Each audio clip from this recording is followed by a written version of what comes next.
Yo, yo, yo, yo, yo, what's up, everybody? My name is Juwan Rohan, and this is the Misguided Podcast, where we intend to guide you to a better future. I'm sitting here with ArtByBlack. How you doing today? What's going on, brother? Doing good, doing highly favored. Nice, nice. Man, I appreciate you coming up here. We're gonna get this party started. Let's go ahead and get into a couple questions. Obviously, first one is, where are you from? I am from Africa, Zambia to be exact. I was born in Kitwe. I came out here I came out here in 97. So I think about like 7 years old. 97. Okay. And your parents just moved out here for that American better life dream.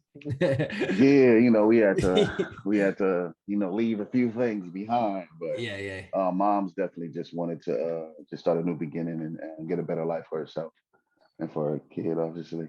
Yeah. You're the only kid? Yes, I am the only child. My sister passed when I was younger. I'm sorry to hear that, man. How Good. has it been being the only kid?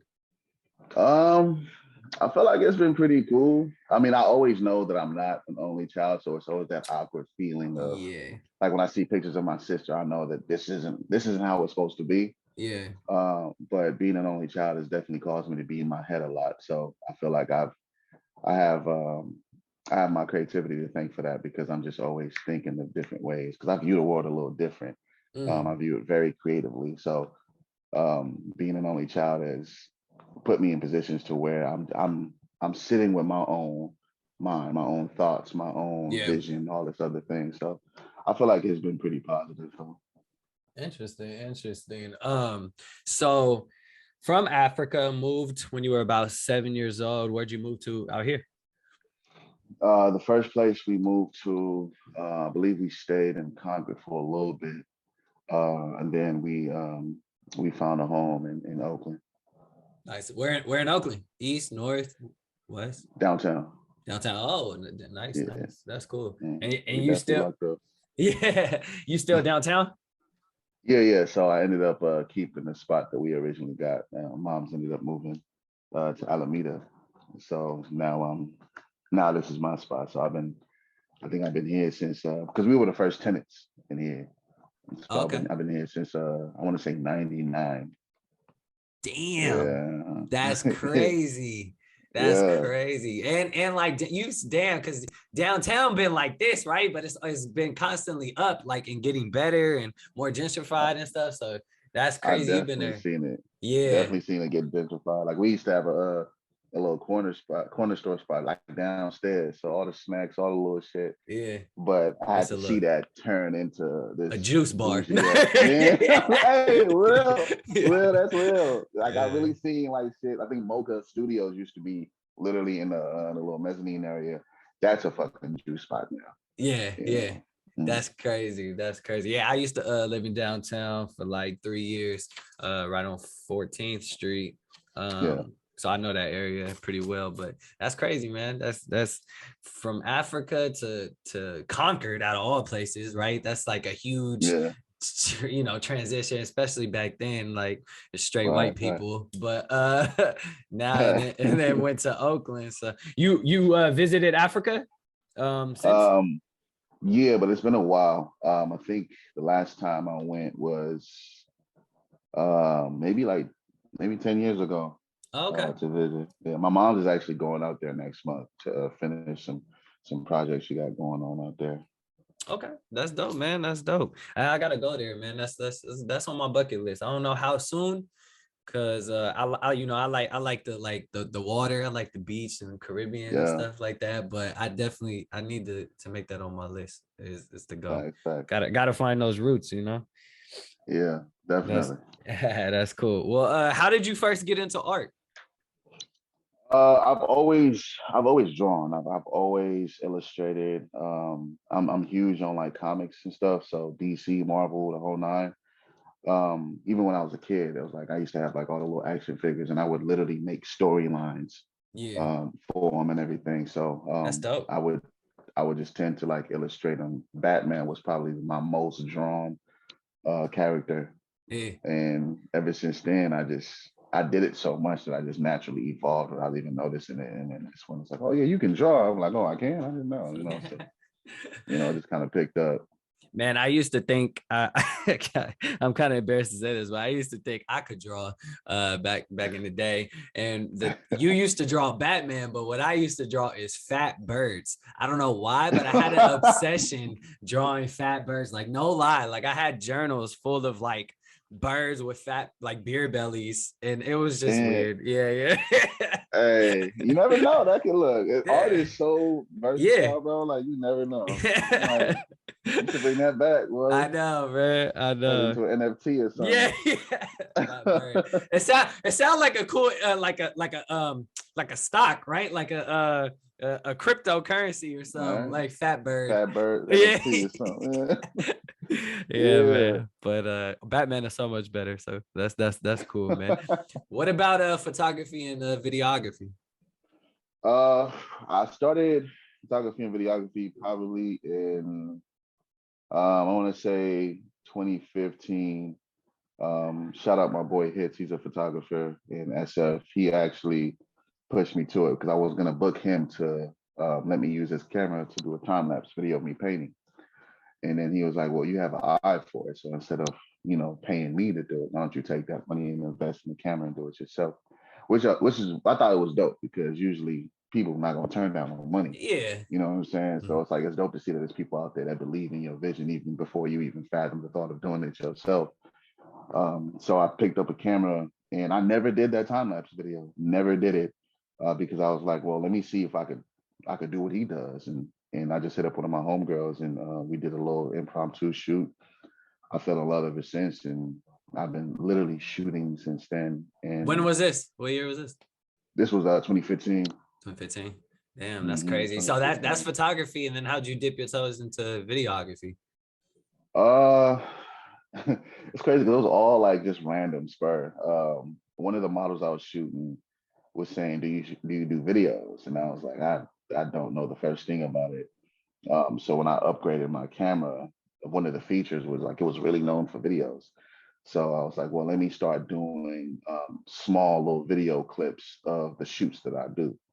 I wasn't really going to go anywhere with it because I didn't know what I was doing. So I started and I realized I had an eye for storytelling.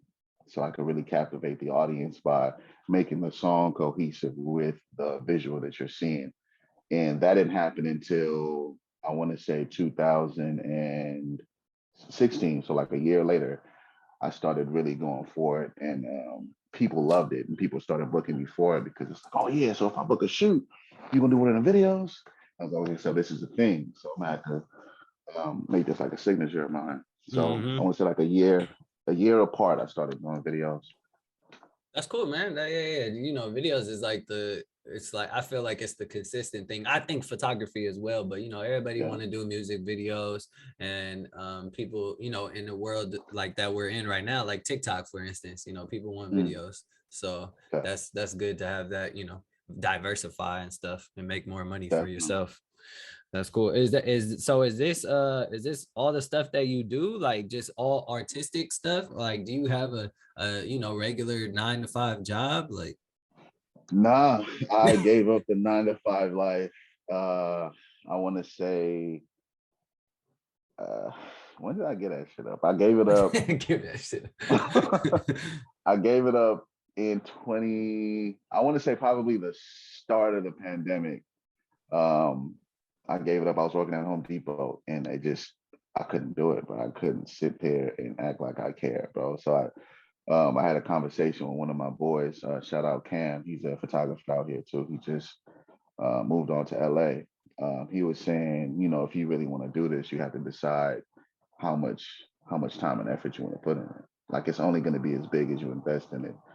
And, I thought long and hard about it. I was like, let me actually give this a try, because it's not like I'm trash. Like, I'm really good at what I do. So it's like the worst thing that can happen is, yeah, you're hella dope, but just people ain't rocking with you. So just go back and punch that clock. But I just decided to take a leap on faith.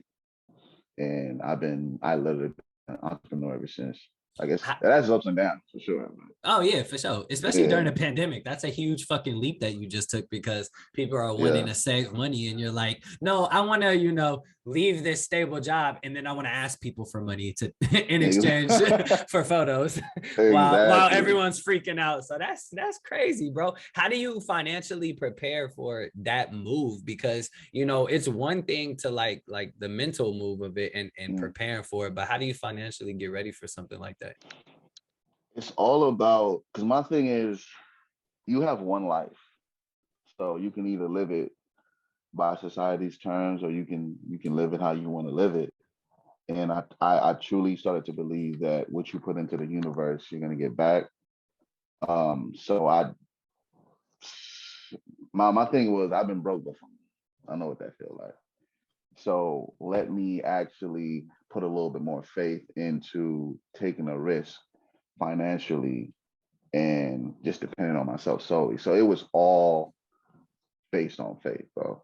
It was all based on faith, because I noticed a pattern with when I was doing my entrepreneurship, but with a job, I noticed when I did have a 9 to 5, people were inquiring, and I couldn't because it's like, well, I don't get off till damn near about whatever. Then it's like, oh, okay, cool, no worries, we'll go with somebody else. So it's like I keep having these missed opportunities. So just put yourself in a position to where, if you didn't have this job, think about how much freedom you'll get, and also how much more opportunities you won't miss. So I just took that as like a sign, like, all right, like, well, the worst thing that can happen is you just go back to get another job.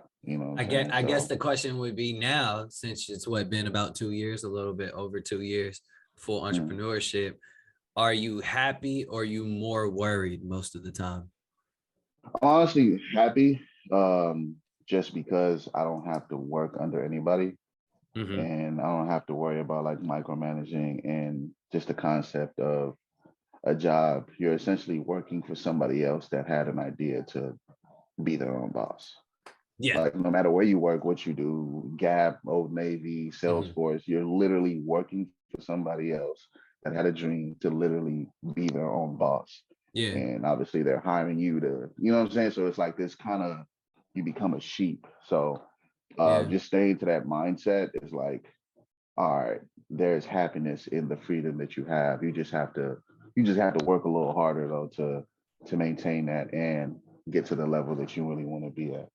Facts. So where do you see yourself like going from here? Because you do so many things, right? Photography, videography, the dope ass art you got behind you. You do music, and then shit, you might do other shit I don't even know of. So you're very talented. You look buff as hell, so you probably beat somebody ass. I just came from the gym. I was just about to say, I know you work out and you took some pre-workout this morning. But nah. So like, where do you see like you going with this? Are you trying to build like a full, I think I saw you got like a team behind you. Are you trying to just build like a full fucking company? Are you trying to run with the music stuff and give that a shot? Are you trying to sell your art on the side? Like, what's your goal? You're trying to move to LA, right? Everyone goes to LA. Are you staying home or what? Goes to LA. Everybody keeps pushing me to go to LA because that's where the money is, and that's where a lot of the creativity is. Because I feel like the Bay Area is based off of collabs, and people don't really like to pay. You know what I'm saying? People don't like to pay out here, but also people don't like to share out here, bro. Like, exactly, bro. You've been here. It's a little weird. I feel like people won't really fuck with you until they see other people fucking with you. You know what I'm saying? But I feel like that's kind of everywhere. But when it comes to the creative scene and adding in or making it lucrative, I feel like the Bay Area is like very limited on that. So people keep saying, yeah, move to LA, because people know that if you want quality, you got to pay for it. You know what I'm saying? So, and the type of work that you do is kind of different from what people see. So you can kind of create your own lane out there. So that's definitely a goal of mine to start traveling to LA more, to kind of build a name for myself before I can fathom the thought of moving there. And I am part of a production team called Four Face Films with my boy Cam, Pigs, and my boy Jordan. So we're trying to take that off, especially out in LA. My music is probably my most it's the newest art form, just because I'm still building the confidence, and I'm still building the I'm still getting comfortable with the fact that I'm raw and I'm good. It's just, I feel like my sound is so new that people aren't really familiar with it yet. You know what I'm saying? So I still have to figure out ways to market myself, um to just put myself more on Front Street, because I'm more of a behind the scenes type of dude. You know, so I like to be behind the lens. So I'm just learning to be like an artist. So I don't really know where I want to go with that. Like, I definitely want to, you know what I'm saying, get in the industry for sure. Yeah. Exactly. Because I know I have it. I just have to figure out a way to keep the eyes on me on that front.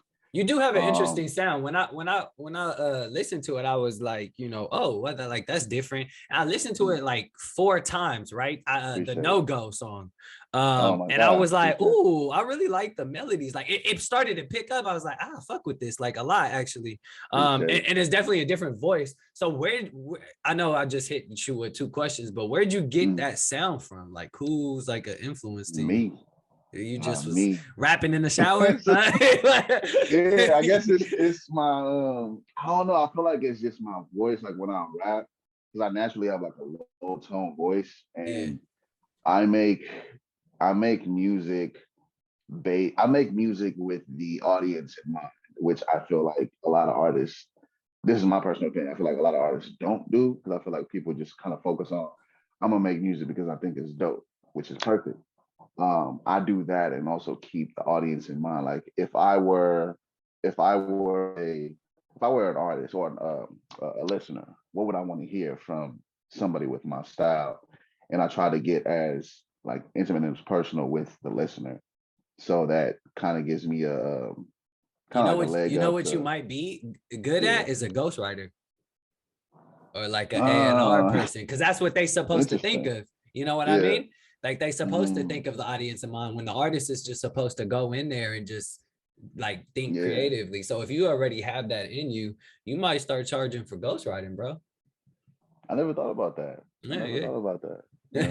I love opening more streams of income, especially as an entrepreneur. You gotta have 100,000 incomes. You feel me? So fact. That could be something to think of. Definitely. Yeah, that's cool, man. That's really cool, actually. Damn, you got so much you do. I don't know if we can fit it all into one damn episode, but we're gonna try. What's the hardest part of creating art? Okay, this is a 2-part question. The hardest part of creating art, I want you to answer that. And then second, I want you to answer, what's the hardest part of running a business in art? The hardest part of creating art is, I'm assuming you're talking about like generalizing my entire platform, or just so like everything. Okay. Yeah. If you want to nitpick at one, that's fine. If you want to nitpick at like just like drawing or the paintings, that's cool.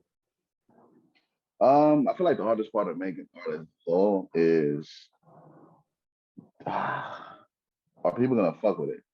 Really, it's just that thought. Like with my photography and my art and my videography, off top, I know people are gonna like it easily. Like I don't even have to question it. I think it's my music that I'm like, are people really gonna rock with this? Because the music now, you know what I'm saying? So it's like people's taste in music, it's different. You know what I'm saying? And then I feel like music is more so like a trend now versus like, let's listen to this record. So I believe in making records. So it's like, are people still into that? Are people really gonna sit here and like really dive into your song? So it's just that first, presentation. Here's what it is there's a lot of bad music out there, but there's not a lot of bad photography and videography that go viral, but there's a lot of bad music that goes viral. So a lot of people have a bad stigma around music. So when a new artist pops up, they're like, I don't really want to give that new artist a try because I ain't never heard of them. I don't want to, risk my time. So it's like, it's that thing of I'll listen when they blow up, if they blow up, right? And so that's why it's harder with photography and videography. First off, everyone needs it, we're in an age of that. So whether you're, you know, I mean, I know your shit's dope, but let's say you were average, they still gonna need you. You feel me? Yeah. So they're not gonna need an average rapper. Like, you feel me? So it's different. We're talking two different categories. And the art is interesting because that's a niche, right? Like, not everyone likes art and not everyone understands art. Like, if you're looking at the art behind you, that stuff, it looks like there's messages in there, right? Like it's very detailed to a specific audience. So I feel like that could also be like hard is right, finding your audience, right, for art. But yeah, facts, man. With the second part of the question, what's the hardest part of running a business from it? Like, now we talking business. The hardest part about running a business is not knowing when your next client is gonna pull up. Because it's when like that next check is coming. You know what I'm saying? Exactly. You know, you got a 9 to 5, you're like, look, all right, so you say I work Monday through Friday. Cool. Can I get Sunday up? All right, bet. You know what I'm saying? So it's like every 2 weeks you guaranteed a check based off of what you did. Yeah. With art, I mean, with just being a creative and being an entrepreneur, it's up in the air. So it's all based off of your formats of hustle. So me, I'm still learning the marketing aspect of it. Like, I guess I'm still learning the outsourcing. My level of outsourcing is I have to put out really dope work so people see it and then they want to be part of it. So it's like, oh, he did this wedding video. Oh, he did this shoot. He did this maternity shoot. I need that. He does this. I need, you know what I'm saying? So it's like, that's my way of bringing people in. But I just know that's just the surface. Like, I feel like I could be doing significantly a lot more, honestly. You know what I'm saying? So I think that's just the hardest part of it, is not knowing when that next check is going to come and figuring out how to expedite it, you know, if you do have a dry month or dry week or whatever have you. I fucks with it. Do you find that it's also hard promoting yourself? Like, how do you promote yourself and your services? I promote myself through my page, through my Instagram page, and also I try to do work that I know can get shared. So I always, like, I know off top, put your best foot forward when you're doing client work or whatever have you. Like, I really take that seriously. Like, I always try to put the best of my creativity in client work so that, you know, when they do share it, I'm attracting more people. You know what I'm saying? Or if I do post something, I'm bringing in more. So I try to promote by just creating captivating work. Like, I want people to be like, why'd you do it this way? How'd you do it this way? I want my shit done that way, type thing, you know? Yep. Nah, I feel you. I feel you. Do you use any other sources other than social media? For instance, like Yelp? Do you have a Google page? All that stuff? Nah. See, that's the stuff that I don't know. Yelp and then the Google page stuff. I haven't heard about the Google page situation. You got to tap into it, man. Here's why, is because that's where customers go, bro. Right? When they're looking for a photographer, they're not going to run to social media and say photographer near me, right? They're going to go to Google and say photographer near me. So I just typed up photographers near me. Okay. Have you heard of Thumbtack before? No. So that's where I booked my engagement photo shoot. Is I just typed in like photographers in this area where I knew I wanted to propose, and Thumbtack popped up. And then they have reviews and profiles of the photographers, and that's how I did it. Reason being is because all the social media people I know, they're in this area or in a different state. They weren't in the random ass little place that I wanted to, propose. So I needed to find one that is familiar with that area.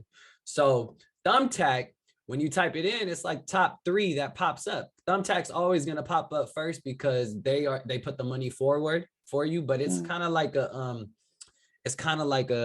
Yelp, right? But it's really catered to entrepreneurs. So I would create a Thumbtack for you.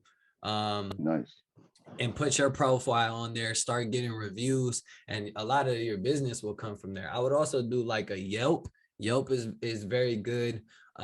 Sometimes they give you like $300 worth of free ad credit I would take that just to get your profile at the top in the beginning, and then just stop the $300. I would also do like a Google business page, because I just typed up the photographers near me. First Google pages that popped up is Thomas Co Photography. Never heard of them, but they're the top one. They only got 12 reviews.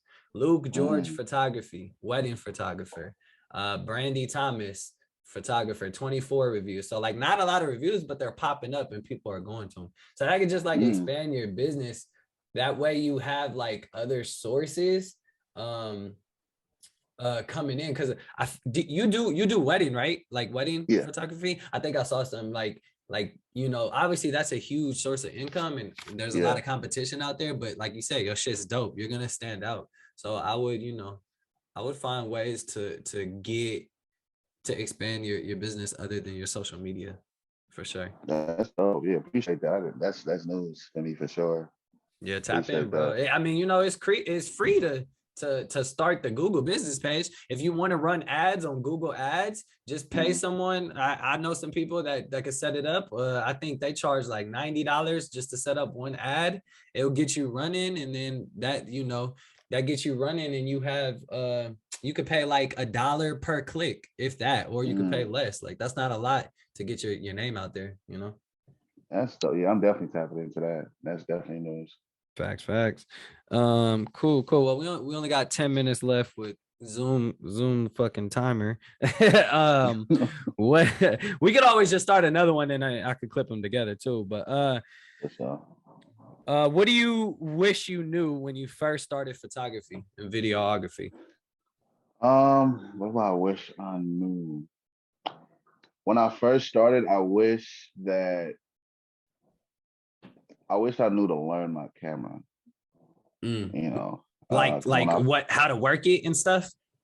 Yeah, like in its entirety. Because when I first started, I just shot on automatic all the time, which was still cool because my editing would cover up a lot of like the stock feel that the automatic gave you and everything like that. So it took me some years to understand that you're supposed to shoot manual because you can manipulate so much.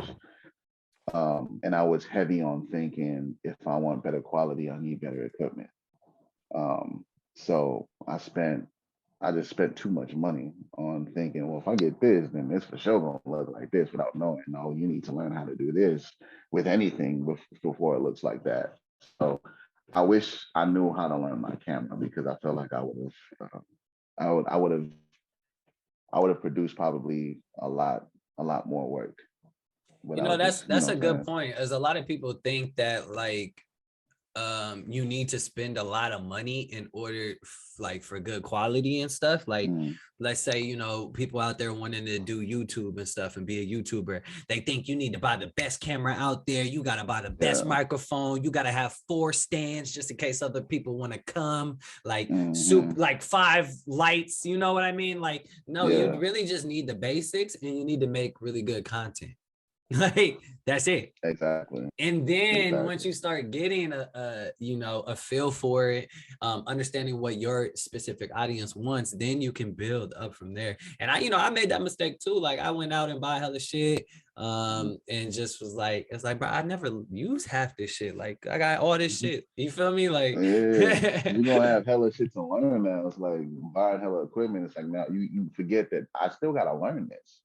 And that takes a long time. Like it's YouTube University out here. You on hours on YouTube trying to figure out how to shoot in manual and what this aperture is, and So you're gonna burn yourself out trying to learn your camera, trying to learn this new light, trying to learn this new mic. It's like, hold on, just start one step at a time. That's straight facts.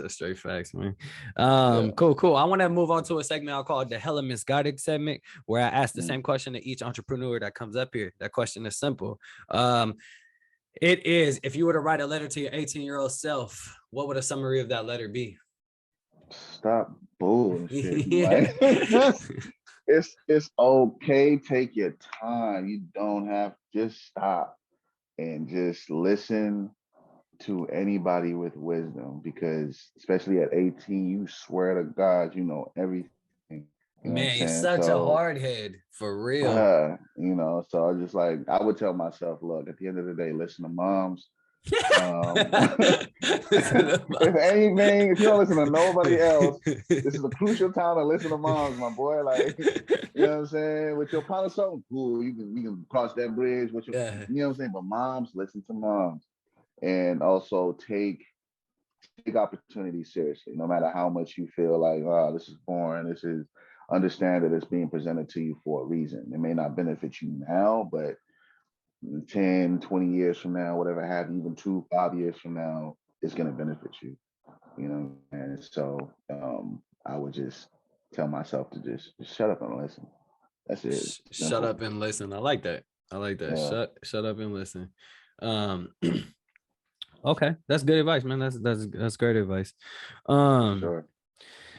Let's see.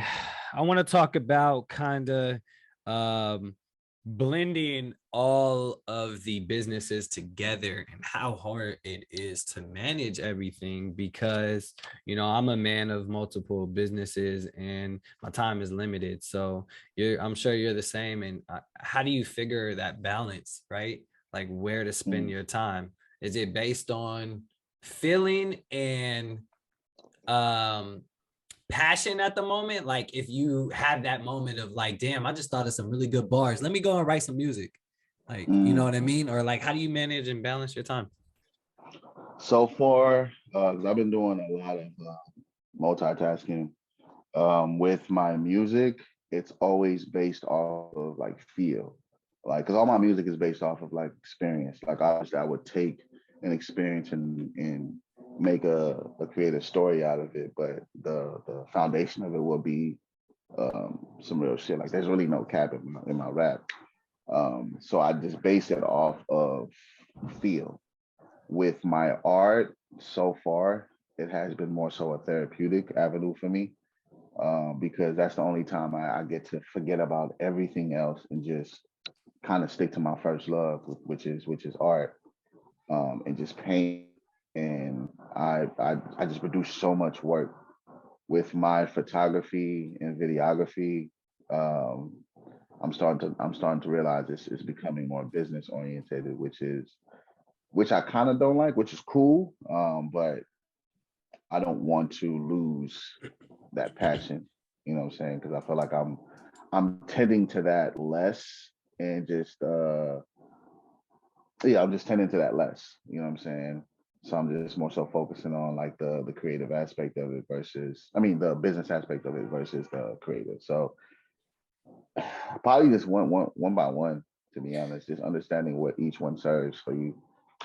Oh, I like that. I like how you ended that. That's the problem, is when you do something you love, it turns into a business rather than a hobby or a passion, right? Because when you had the 9 to 5, doing photography was like, I just love it. Like, this is what I love, and it's fun and it's extra money.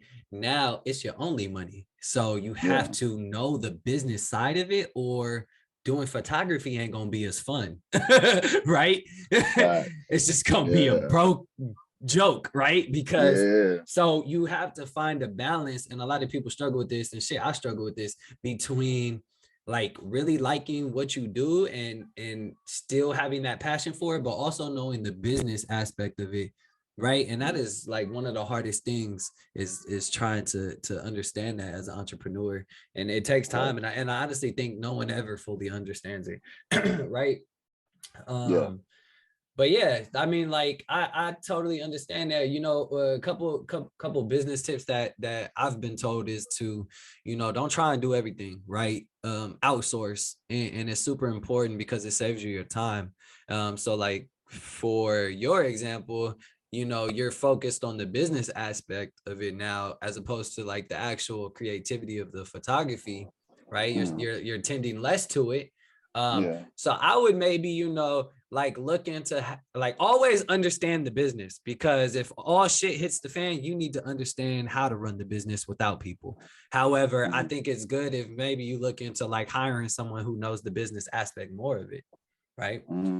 Or contracting, right? If you don't want to hire them to, like, and you think you're wasting money, like paying hourly or weekly or however that works out. Maybe Yeah. you contract them. Maybe there's a business shoot. Now you hire someone to hire like the business aspect of it or bring in new clients, right?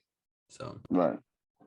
Yeah, I yeah. definitely thought about that. I think since I've been a one-stop shop for so long, because even this is the same thing for me with my music videos. Um, there's only a certain number of people that I trust to shoot me, Mm-hmm. and stuff like that. So it's like that. Sometimes I get afraid to outsource because it's like, well, I don't know if this is gonna kind of fuck off my quality, like the cohesiveness in my quality, Mm-hmm. and like the aesthetic that I provide. So that also goes into um, like outsourcing people to kind of handle certain things while I'm handling this. It's like, well, I don't want my quality to go down because I'm always searching for somebody that either shoots like me or better. You know what I'm saying? Mm-hmm. So that way I keep that same cohesive vibe. So I think I gotta let go of that stubbornness in a sense, which I'm working really hard on for sure. I feel it. I feel it. That's good, man. That's good. Yeah. We're gonna pause right here and continue the recording. You click away. This is for you. If you're a business owner, leader, educator, or misguided in many ways, you've stumbled into the right community. That's right. I've started a Slack channel for all people to network across the world. If you want to learn how to use your car for passive income, there's a channel for that. If you want to learn a trucking business, there's a channel for that. If you want to partner up with someone in real estate, there's also a channel for that. There's so many channels, the list goes on. Okay. But what I want to share is a Slack channel with you to network, build relationships, and introduce yourself. This is very similar to Reddit. But see, the thing with Reddit is they don't let you promo yourself. On this channel, the Misguided Network, you'll be able to promote yourself. You'll be able to share with others your business and why you think you should partner with others. Now, this is a safe space. So if you come on here blasting, you will get removed. It's true. If you want to go alone, walk fast. If you want to go far, walk together. And that's exactly what this channel is. People have been misguided in many ways by society, told what they should do, what they should be doing, what they should be learning. Yet we really learn the valuable lessons way later in life. And we always wish we had kind of a mentor there to guide us in the right direction. And that is exactly what the Misguided Network is about. So if you're looking for a mentorship, mentoree relationship, or just looking for some business partners, or looking for a way to grow your brand by learning, or if you're an educator by teaching others, this place is for you. Please join the Slack channel below or up, one of those. This is a community where entrepreneurs can either learn or educate about building wealth through business. So join the Misguided community. I'll see you there. Sure.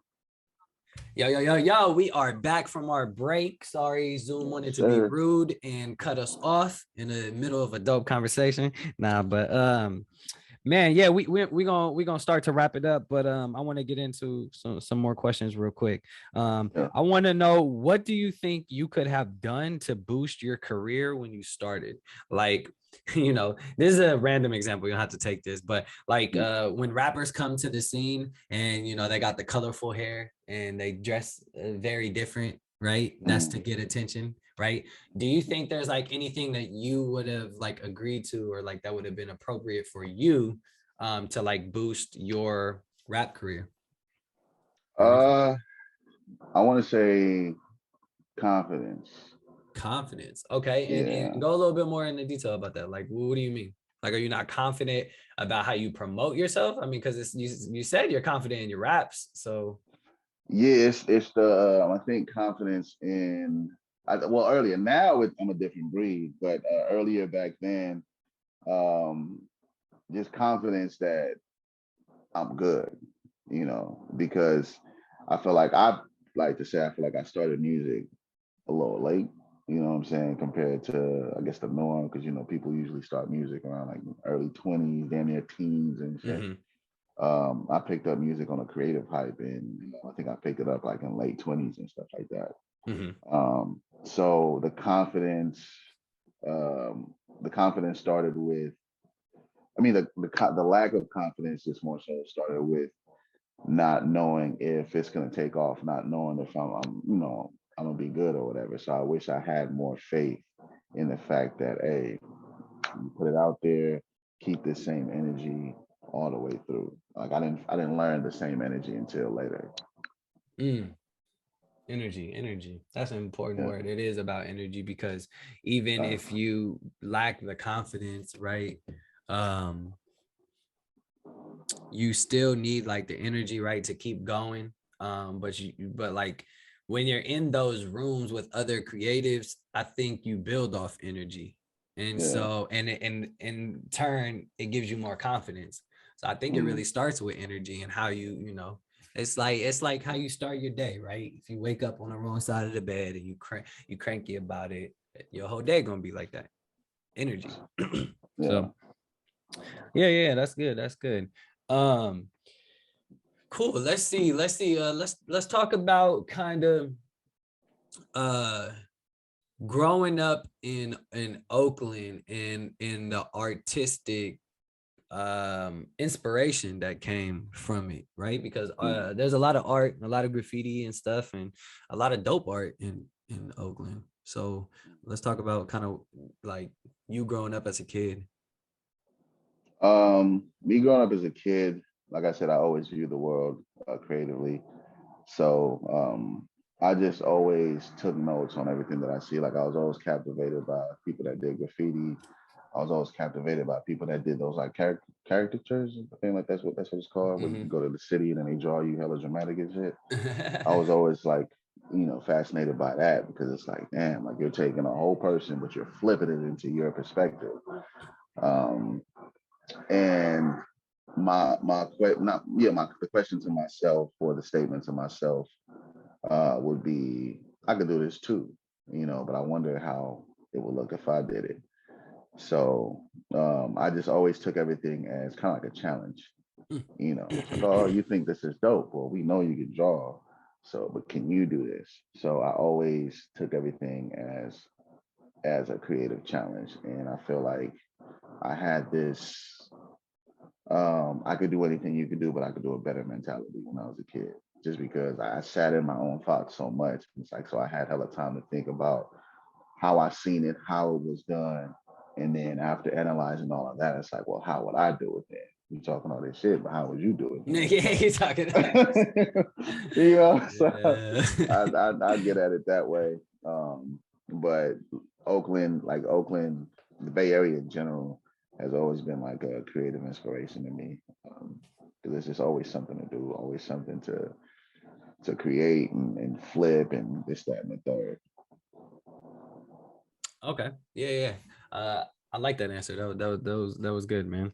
I want to move on to, this is how we go in the show. It's usually with a segment called Guided Conclusions. It's where I ask you a question that we haven't talked about previously to this recording. And that question could be serious, funny. It could be heartbreaking. So are you ready? Absolutely. Absolutely. I like that. Challenging. All right. What if you could only speak in questions? What would be your first question that you, every time you speak, that's the first thing that comes? I want to know why. That would be my question. And why would that's a crazy question. I want to know why. Why that because question? People are always doing something. And I analyze things so much, and it just always fascinates me when people do certain shit. So I'm always curious as to what led you to that. Like, walk me through your thought process. That could be something creative, something stupid, something fun. Like you said, it could be any category, because I feel like you learn so much about something, you learn so much about someone by hearing their why.